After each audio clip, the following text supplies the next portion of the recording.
Ce shiur est dédié pour la Refoua Shema, la prompte guérison de Ruth, Bat Fromet, Bat Baruch Vail. Israël. Ok, donc on est à un jour et 2 heures avant Hahu Yoma, ce grand jour. Gemara qui dit, Rabbi Yosef a dit, combien, si ce n'était Hahu Yoma, ce jour-là, Kama Yosef Ika Beshuka, combien de Yosef il y aurait eu dans le marché, qui a fait sa grandeur, on a reçu la Torah, qui a fait que ce Yosef n'est pas Yosef, il est Rav Yosef, c'est Hahu Yoma, ce grand jour. Donc nous trouvons exactement un jour avant ce grand jour. Maïmonide a fait le compte des 613 mitzvot. Nachmanide, le Ramban, à la fin de ce livre de Maïmonide, fait ses notes et il rajoute d'autres mitzvot que Maïmonide n'a pas compté, il en enlève d'autres, donc il n'est pas là. Tout le monde reste à 613, mais ils auront un compte différent. Et il cite là-bas une mitzvah, la deuxième de toutes les mitzvot citée par le Ramban, par Nachmanide. Ce qui est marqué dans la Torah, dans Parashat Vaïtranan, celle qui raconte donc une deuxième fois le don de la Torah au Mont Sinaï.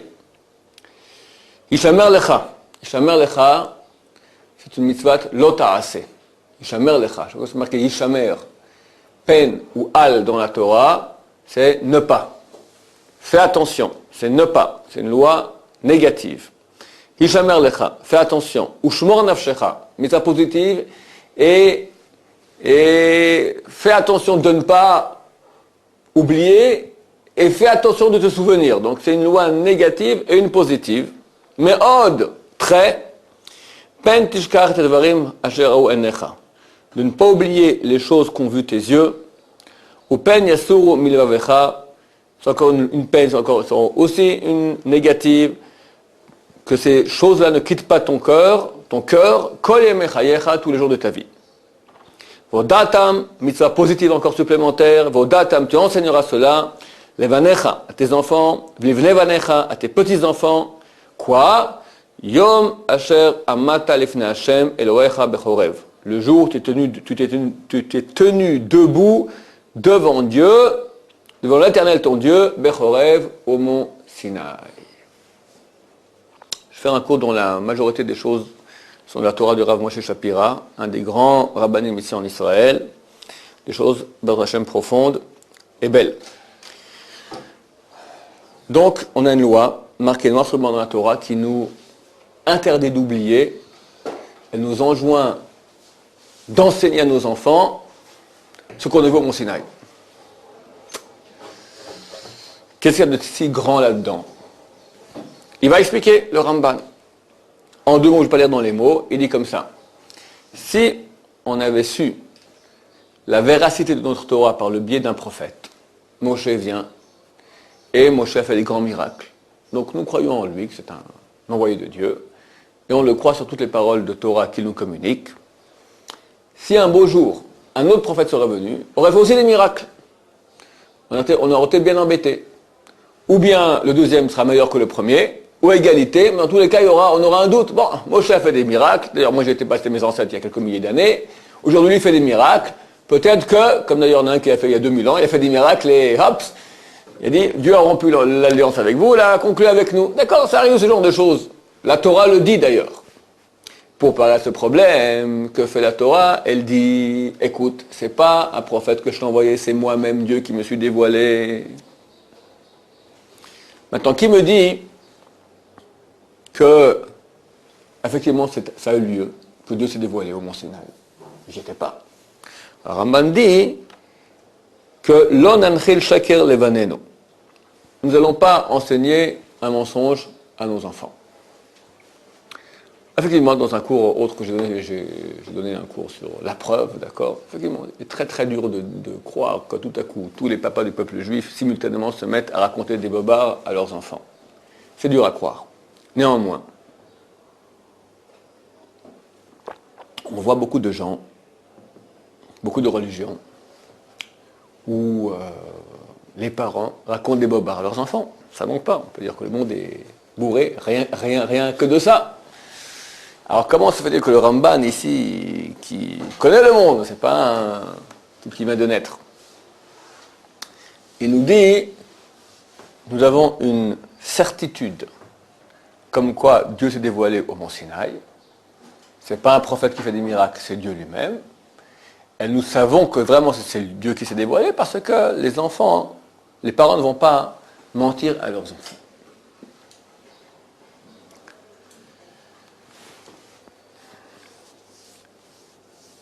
La réponse, elle est très simple. Très simple et très haute aussi à la fois. Comment débute Pirkei Avot? Moshe Kibel Torah Messinaï. Moshe a reçu la Torah du Sinaï.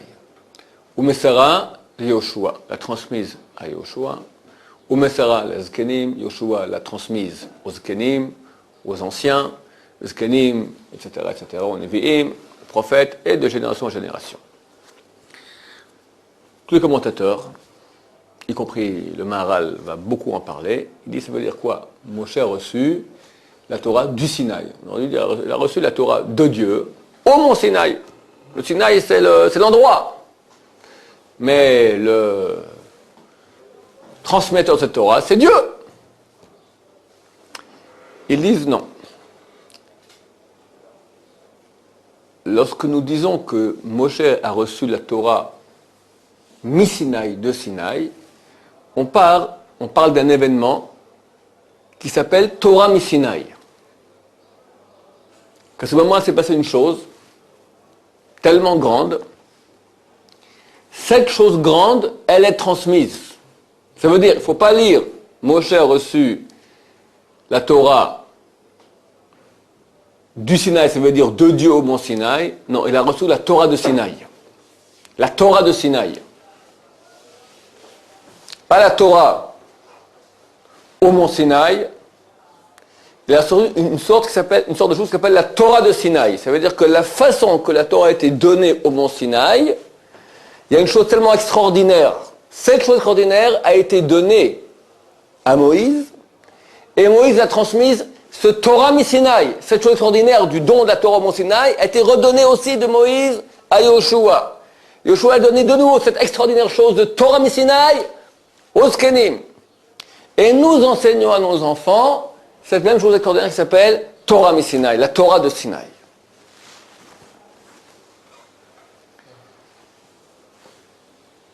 Avant de voir c'est quoi cette chose extraordinaire du mont Sinaï. Il y a une autre question. Maïmonide dans Igeret Teman. Igeret Teman, c'est une lettre très connue, une épître, comme on dit en bon français, envoyée par Maïmonide aux Yéménites. À l'époque, les Yéménites, ils souffraient, il y avait un faux Messie qui a commencé à faire des histoires, dire qu'il est le Messie, et les Yéménites ont fait les Arabes yéménites ont fait des décrets très durs contre les Juifs, et ils souffraient énormément. Donc ils ont écrit une lettre de au secours à Maïmonide, et Maïmonide va et les console, leur explique beaucoup de notions aussi au niveau de l'époque messianique, comment savoir qui est un vrai Messie, qui est un faux Messie. Intéressant. Il leur dit là-bas la chose suivante. Sache que celui qui remet en doute la Torah n'était pas au mont Sinaï.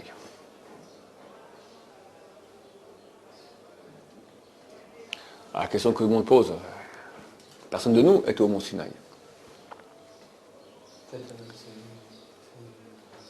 Ses ancêtres. Il dit, chaque personne qui remet en doute la Torah, elle fait partie de Erev Rav. Erev Rav, c'est des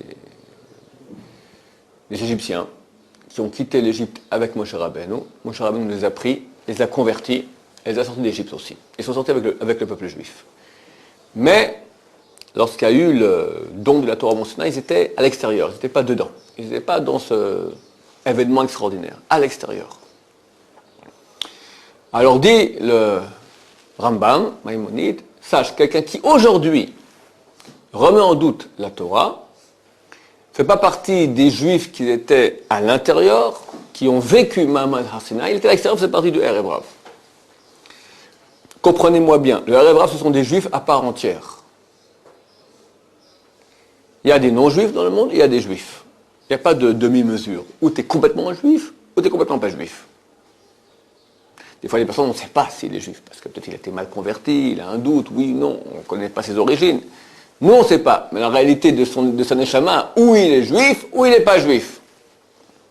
Comment on devient juif? Ou par mère juive, ou par conversion, en bonne et due forme, sincère comme il se doit. Si ça a été fait, il est juif. Si ce n'est pas fait, il n'est pas juif. Un Erev Rav, forcément, provient de parents juifs. Donc, ce n'est pas une question maintenant de est-ce que mes parents, mes ancêtres étaient de Erev Rav, oui ou non. On peut être fils des plus grands tzadikim au monde, des meilleurs juifs du monde, et être un Erev Rav. Comme on dit Maïmonide, lorsque je ne crois plus en la Torah. Pourquoi? Parce que je n'ai pas reçu cette Torah du Mont Sinaï. Cette Torah du Mont Sinaï, c'est pas j'étais pas là-bas il y a 3500 ans. Comme on a dit, Torah, Moshe Kibel Torah Misinaï. Moshe a reçu la Torah Misinaï. Cette Torah Misinaï, il n'a pas reçu. Cette personne-là qui est de Erev Rav, lui n'a pas vécu, lui n'a pas reçu ce qui s'appelle, cet événement extraordinaire qui s'appelle Torah Misinaï. Ah, qu'est-ce que c'est que cette Torah Misinaï?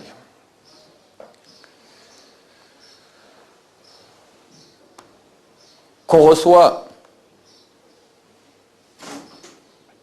de nos parents et qu'on reçoit à chaque fête de Shavuot à nouveau avec plus d'intensité. Les Juifs sont appelés Ma'aminim bnei Ma'aminim. Croyants, fils de croyants. Il y a aussi une chose qui n'est pas claire. C'est quoi croyant, fils de croyant? Moi je crois. Parce que je crois maintenant, de façon héréditaire, je transmets une croyance à mon fils.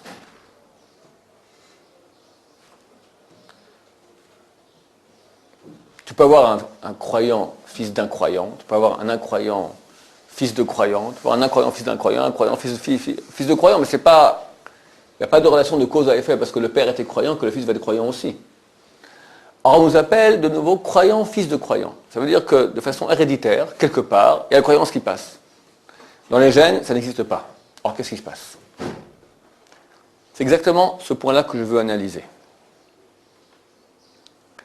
Faire partie du Erev Rav, ou être appelé croyant, fils de croyant, c'est pas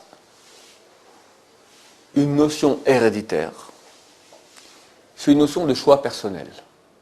Je peux, moi, choisir personnellement faire partie de ceux qui ont vécu Ma'amad Har Sinaï, qui ont vécu l'événement de don de la Torah au Mont Sinaï. Je peux décider de non. Si je dis que oui, je fais partie du peuple juif à part intégrante, à part entière, si je décide que non, alors je suis juif. Au niveau de mon identité, d'accord, certificat de judéicité, 100% juif. Mais au niveau de ma réalité spirituelle, Maïmonide dit, je fais partie du Erev Rav. Ça veut dire que je fais partie de ceux qui étaient à l'extérieur. J'ai pas reçu, c'est vrai, moi je ne reçois pas ça. C'est voulu.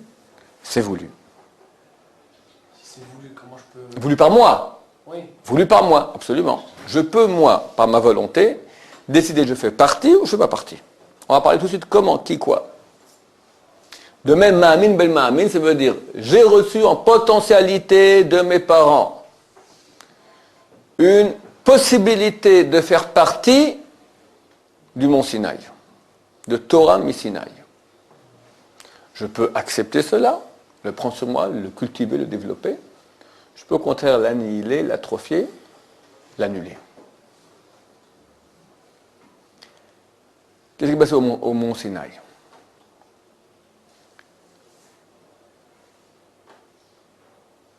Au Mont Sinaï, s'est passé en fait ce qui s'est passé en prototype à la sortie d'Égypte.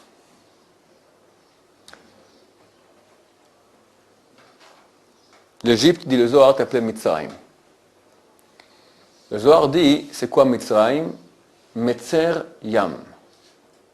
En lettres, on peut lire Metzer Yam. Metzer signifie tsar. Tsar, c'est étroit. Yam, la mer. L'Égypte, c'est une condition de vie où on va rendre très étroit la mer. Qu'est-ce que c'est que la mer? La mer, quand on parle de la mer, comme s'explique le Zohar, on parle de l'infini. La mer, au niveau potentiel de ce qu'elle est, elle est infinie. Si c'était le rivage qui l'arrêtait, la mer, elle s'étend. Elle s'étend. Pour nous, êtres humains sur Terre, la mer, elle est la notion qu'il y a d'infini. Bon, nous savons aujourd'hui que le monde, il est fini, la mer, elle est finie. Mais quand tu vas devant la mer et tu vois de l'eau à l'infini, c'est pour toi, c'est l'infini. Il faut monter en capsule Apollo, voir là, non. C'est fini. Je ne sais même pas qui est fini, d'accord? C'est la Terre qui est finie plutôt, entourée de mer. En tout cas, quand nous nous mettons en face de la mer, on voit ici l'infini. Et la Gemara dit que la mer, elle veut sans cesse monter sur le rivage. C'est Dieu qui avait mis maintenant le sable pour mettre une frontière à la mer. La mer, elle monterait sur le rivage. Comme ça arrive des fois, tsunami, des choses de ce type-là. Les Chazal disent bien, quand on parle d'un homme qui a disparu, on dit qu'il a disparu dans la mer, B'maim she'en lahem sof, de l'eau qui n'a pas de fin. Donc la mer, c'est le prototype de l'infini. Mais Tser Yam, en Égypte, on était dans des conditions de matérialité tellement poussées qu'on nous empêchait tout contact avec l'infini. On nous tient à la gorge. Pharaon, ce sont les lettres du mot Oref, c'est la nuque. Ici, il se tient. À l'endroit qui est tsar, qui est étroit. Le corps, il est fini. Qu'est-ce qui est infini? L'intellect. Avec mon intellect, je peux voir l'infini. Vous savez comment on dit? On dit qu'avec la bouche, tu peux crier. Tu peux crier, on t'entend à combien? 2, 3, 4 km dans la nuit dans le désert. Avec l'oreille, tu peux entendre un avion qui est à 10 km. Avec les yeux, tu peux voir une étoile qui a 10 millions d'années-lumière. Et avec le cerveau, tu peux voir l'infini. Je peux avec mon cerveau, mes yeux ne peuvent pas voir l'infini. On peut concevoir l'infini. Je peux avec mon cerveau concevoir l'infini. Absolument. Concevoir l'infini avec le cerveau, Oui. qui ça me finit. Je ne peux pas saisir, je ne peux pas voir l'infini en image, mais l'image, c'est l'imagination. Je veux voir des images, c'est dans le fini. J'ai une chose qui est beaucoup plus haute que l'imagination, ça s'appelle l'intellect. L'intellect peut voir l'infini. Voir l'infini. C'est-à-dire je peux saisir qu'il y a une chose qui n'est pas finie. Alors, saisir en image, le voir vraiment avec une image, non, parce qu'il n'y a pas d'image à l'infini, il est infini. Mais saisir qu'il y a un infini, comprendre qu'il y a un infini, parler de l'infini, je dirais même ressentir l'infini, un tant soit peu, ça on peut. L'Égypte veut nous empêcher cela. Dieu vient et casse ce carcan du corps à la matérialité pour nous brancher avec une chose qui est l'infini, c'est lui. Le jour de Shavuot, le jour de Matan Torah, il y a un dévoilement de cet infini. Et Dieu nous donne en nous une partie de cet infini, ce qu'on appelle Neshama. Chaque juif, né de juif ou converti au judaïsme, reçoit Neshama. Il reçoit 1 millimètre de milligramme. Un petit quelque chose à partir duquel il peut commencer à développer. Très petit. Il peut l'atrophier, il peut le développer. Celui qui décide de l'atrophier, il a cassé. Il ne fait plus partie de Ma'amad Har Sinai. Ma'amad Har Sinai, c'est quoi? Ma'amad Har Sinai. Je marquais Yom Asher Amata Lifnei Hashem Elokecha. Le jour où tu t'es trouvé debout devant Dieu. C'est quoi se trouver debout devant Dieu? Tu es debout. Debout, ça veut dire que tu es en relation. Je conçois l'infini, je suis branché à l'infini, ça me parle. C'est quoi l'infini? C'est la vérité. Cette montre est vraie? C'est quoi vrai? Vrai, c'est ce qui est. C'est une Ferrari, faux. Montre, vrai. Donc c'est vrai, il y a une montre. Mais sa vérité est très aléatoire, très illusoire. Combien de temps elle va rester cette montre? Une belle montre suisse. Combien de temps elle tient le coup? 50 ans, un siècle, 1000 ans. 2000 ans, les poussières. Nous sommes vrais. Moi, dans mon corps, je suis vrai. Oui, je suis bien, il y a quelqu'un ici. Il y a quand même quelques dizaines de kilos. Combien de temps tu es là? Combien de temps tu es vrai? Un certain temps. L'univers, il est vrai un certain temps. Tout, à la fin, disparaît. La seule chose qui est vraie, qui reste, c'est quoi? Dieu. Dieu, il est la vérité. Infini. L'énergie elle-même de l'univers, est-ce que ça sert aussi? Un beau jour, le Dieu décide qu'il enlève l'énergie de l'univers, il n'y a plus rien. Il a promis qu'un jour ça disparaîtrait. On casse quoi Alors, quand je me branche maintenant, quand Dieu me met en moi une partie de cette infini, de vérité. Parce que dans ma vie, maintenant, je peux décider, Mitzrayim, je mets un carcan de matérialité autour de la vérité. Je ne peux plus y accéder. Quelqu'un réfléchit. Pourquoi je vis? Je veux une vérité qui est la vérité. Ça veut dire une chose qui est absolument vraie, qui reste pour toujours, qui est infinie, c'est-à-dire qu'elle a un être total, absolu, vrai, et je n'ai pas d'autre mot pour dire. Ça s'appelle Dieu. La soif de Dieu, la soif de sens, la soif d'une réalité qui tient. Quelqu'un peut... Pourquoi tu perds ton temps? Pourquoi tu as besoin de tout ça? T'as petit déjeuner. C'était bon. Pourquoi tu te casses la tête? Je peux maintenant asservir mon cerveau au petit déjeuner. Comment aller ici jusqu'au marché au champ et revenir à la maison. Regarder un feuilleton. Comment manier l'ordinateur. Ou je peux maintenant être branché avec tout à fait autre chose. Nous avons reçu à Mahamad Har Sinai ce branchement avec l'infini. Ça a commencé avec l'État de Mitzrayim, sortie d'Égypte. Mais ça a été caché très vite. Et nous, pendant 50 jours, 49 jours plus 1, on remonte lentement pour accéder à cette notion qui est l'infini, qui correspond à 50. Yam. Yam, valeur numérique, 50. 50, c'est hors du circuit. Tu as un circuit de 7. 7 x 7, 49. Ça, c'est le circuit naturel. On dépasse. On n'est pas dans la normalité. On n'est pas dans ce monde cyclique. On est hors de cela.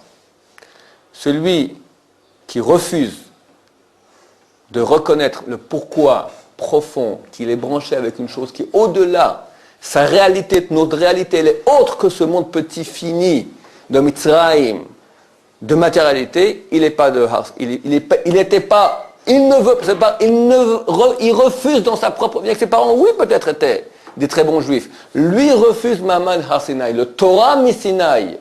Ce que j'ai reçu maintenant au Mont Sinaï, que j'ai une réalité infinie de vérité qui est la Torah, Erev Rav. Quand on dit je suis Mahamin, Ben Mahamin, j'ai reçu de mon père en potentialité, oui, j'ai une Neshama. Qui fait que je suis un Mahamin, que je suis branché avec cette réalité. Et c'est ça que nous dit le Rambam, mitzvah de transmettre à tes enfants. On ne va pas mentir à nos enfants, ça veut dire quoi? Mon père me dit, il y a une réalité qui s'appelle Torah, qui est éternelle. Et moi, ça a une résonance chez moi. La vérité, le vrai sens de ma vie, c'est une résonance. Quelqu'un va venir, va dire, mais tu rêves, c'est faux, il n'y a pas de sens.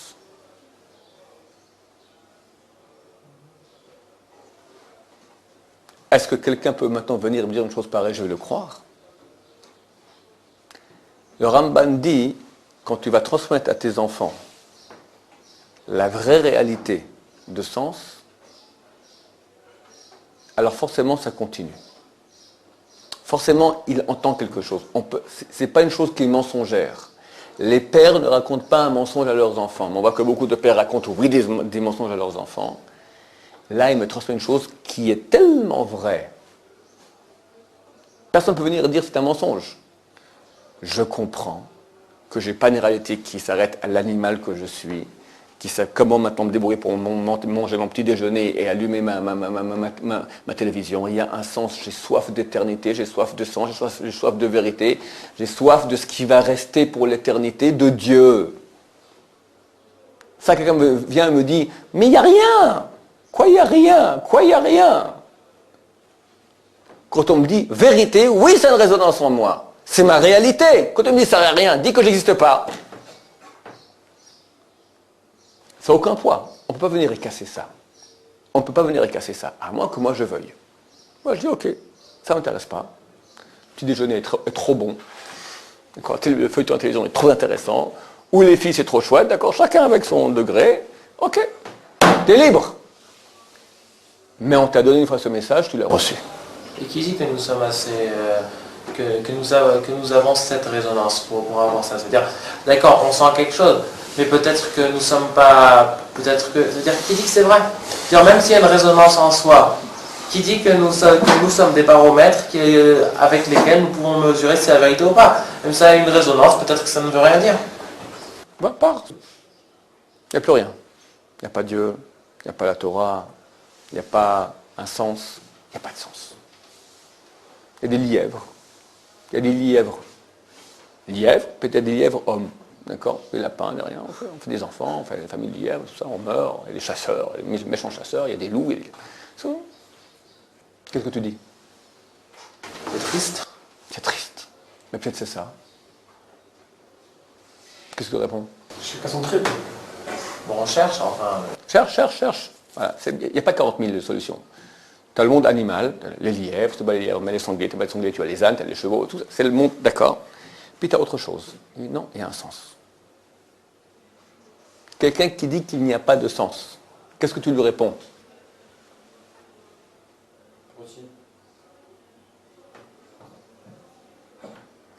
Tu lui réponds, je veux dire ce que tu lui réponds. Tu lui réponds, je sens en moi, de façon aussi totale que j'existe, qu'il y a un sens. Parce que je n'arrive pas à le définir tout à fait, ça faut travailler après, comprendre c'est quoi le sens, soif de vérité, la vérité elle est où, elle est dans ce qui est éternel, etc.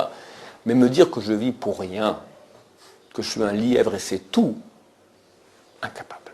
Et qui dit qu'on peut faire confiance à notre propre existence? Tu n'existes pas. Non, ça veut dire, vous dites, étant donné que je sens de la même manière qu'on existe, qu'il y a un sens. Qui dit qu'on peut faire confiance à notre propre existence? Je t'ai répondu, tu n'existes pas. Je te dis, cher Yitzhak Meir, tu n'existes pas. Tu me réponds quoi? Excusez-moi, Rav Shaya, vous êtes certain? Certain, tu n'existes pas. Tu me dis, je ne vous crois pas. Désolé, monsieur, mais j'existe. S'il y a en moi une réalité de soif de sens, de résonance à la vérité, c'est-à-dire que ça existe. Il y a une neshama. Il y a une neshama. Oui, il y en a qui ont la soif de la réalité dans d'autres religions. Ouais. Et qui sont complètement convaincus, qui vont même Ils se faire ressentent. sauter pour ça. Oui, ils ressentent. Qui vont même se faire sauter pour ça. C'est un conditionnement. Parce que nous, on dit soit goy, on ne peut pas être goy, parce qu'on a été conditionné. Ok. Alors il faut continuer après. Ça c'est le début, la soif de sens. Après il faut continuer et aller de façon très très raisonnable d'après l'intellect et voir qui a raison, où est la vérité. Ça peut se prouver une vérité, tu as une preuve. Quelqu'un vient et dit je suis Dieu. Un autre vient et dit Dieu m'a parlé. Il faut le croire. Où sont les preuves? Où sont les preuves? La même chose que nous, c'est écrit dans les livres. Chez nous il y a des preuves.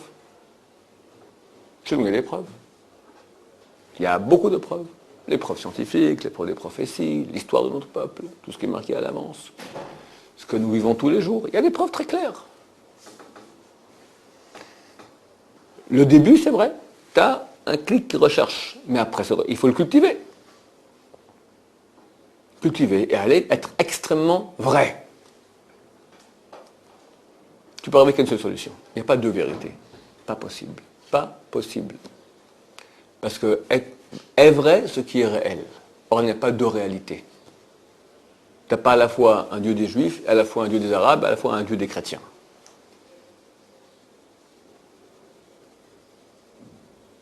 Donc il faut cultiver.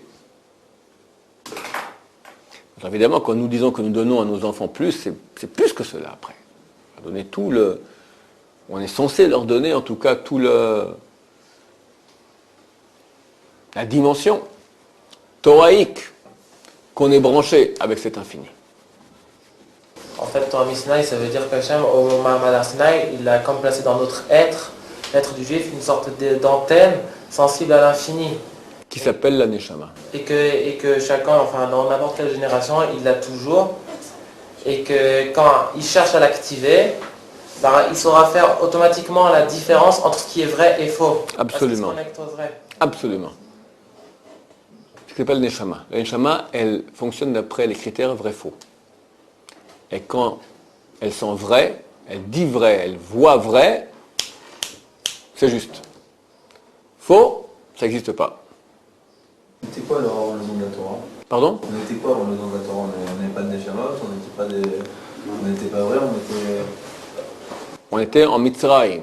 On était une potentialité de Neshama fermée sous un carcan terrible de matérialité. Abraham, Israël et Jacob, vous avez pas de Neshama? Eux, ils avaient un petit quelque chose. Petit. Oui. Par rapport au don de la Torah, bien sûr. Moi, j'ai revenu avant. On devient peuple juif au Maman Arsinaï. Là, Dieu se dévoile. Abraham, Yitzhak et Yaakov n'ont pas eu de dévoilement de Dieu comme il y a eu au Maman Arsinaï. Dieu est venu visiter Abraham. Visiter, en rêve, en rêve, en rêve. C'est une prophétie. Mais c'est pas panim el panim diber Hashem imachem. Face à face, Dieu vous a parlé. Que c'est marqué que le peuple juif a dit on est en train de mourir. Ils ont vu c'est quoi mourir? Ils ont vu du feu. C'est quoi le feu? Ils ont vu du feu. Le feu, c'est la seule réalité au monde dont la définition est consommation de réalité. Le feu, c'est la seule chose au monde qui est l'antimatérialité. Ils ont vu le monde de feu, ils ont vu la matérialité, la matière qui partait. Il n'y a plus rien, il n'y a plus que Dieu. Ils ont dit, en amour, tu es en train de mourir. Quand je quitte le corps et je commence à voir Dieu, je suis en train de mourir. Alors ils ont dit, halt, halt, halt, halt. Moshe, va à notre place. Mais ils ont vu ça. Ni Abraham, ni Yitzhak, Yaakov, toute leur grandeur. Chas et Shalom, c'est la patriarche. Mais ils n'ont pas vu Dieu qui leur parlait face à face, en dévoilement. Unique de l'histoire. De descendant en descendant, on nous donne maintenant cela, on reçoit cela. Et demain, dans Shavuot, on reçoit de nouveau cela. Ce flux de lumière, ce supplément, en parlant mystiquement de supplément de Neshama. On fait toute la lune de Tikkun, et pendant le Keter, pendant le Moussaf, le Keter de Moussaf, quand on dit aïe, mais comme que la Ritzo, là, ce aïe, il faut penser qu'on reçoit le supplément de Neshama de la journée, et là, on reçoit le top niveau. Toute la nuit, on reçoit, et pendant toute la prière, mais le aïe. Et ça fait quoi? Rien du tout. Ça te donne un supplément de Neshama, c'est tout. On comprend pas. Alors je ne sais pas qui tu es, quoi tu es, des fois on ressent, des fois on ne ressent pas. Mais on reçoit, voilà, gamin, il ne faut pas besoin de... Tu comprends, pour ressentir Neshama, il faut être à un degré de pureté déjà très très grande, pour ressentir Neshama. Est-ce que ça sert à un grand chose? Ça sert énormément. Encore vraiment. C'est un branchement avec Dieu très grand. Alors tu commences, chaque fois tu rajoutes comme un... Chaque fois tu rajoutes, comme un tuyau, tu agrandis. Au bout d'un moment, tu deviens complètement branché avec Dieu. Alors, quand tu es branché avec Dieu, de facto, le mensonge t'en a horreur. Tout ce qui est Torah, tu aimes. Tout ce qui n'est pas Torah, tu n'aimes pas. Tu es attiré par la Gemara, tu es attiré par la prière, tu es attiré par le bien, tu es dégoûté du mal. Ça, c'est un branchement avec Dieu. Au contraire, quelqu'un qui n'est pas branché avec Dieu, il ne supporte pas tout ce qui est divin, il adore tout ce qui est matériel. Ça se cultive par la Torah, et dans cette fête-là, on reçoit un grand supplément de cette lumière-là. Mais ça part, ça, non? Pardon? Ça part. Non. Les fêtes, je crois, schéma, après, ça part, non? Ça reste. À Pessah, on a reçu, c'est parti. Et ce qui est reçu à Pessah et qui est parti revient à Shavuot et reste dans Hashem. On reçoit la Torah, Kabbalah ta Torah. Tu reçois, mais Kabbel, personne ne le reprend. Et chaque année, qu'est-ce qu'on reçoit de plus? Puisque à chaque fois, on reçoit. En toujours plus, jusqu'à l'infini. C'est la fête de l'infini. Le branchement avec Dieu. C'est pour ça que c'est le 50e jour. On ne compte pas ce jour-là. On compte que 49. La dernière Mishnah dans le chasse. Qu'est-ce qu'elle dit? Amar Yehoshua ben Levi. עתיד הקדוש ברוך הוא להנחיל לכל צדיק וצדיק ג' מאות ועשרה עולמות. A dit Rabbi Shua ben Levi, Dieu dans le futur va donner à chaque tzaddik, va donner en héritage à chaque tzaddik 310 mondes. Chez Neymar, comme il est dit, l'anchil ohavai yesh votrotam amale. Je donnerai en héritage à ceux que j'aime, yesh, du il y a, votrotam amale, et leur trésor je remplirai. Il va donner du yesh. Yesh en valeur numérique, 310. Mais yesh, ce qui fait en hébreu, il y a.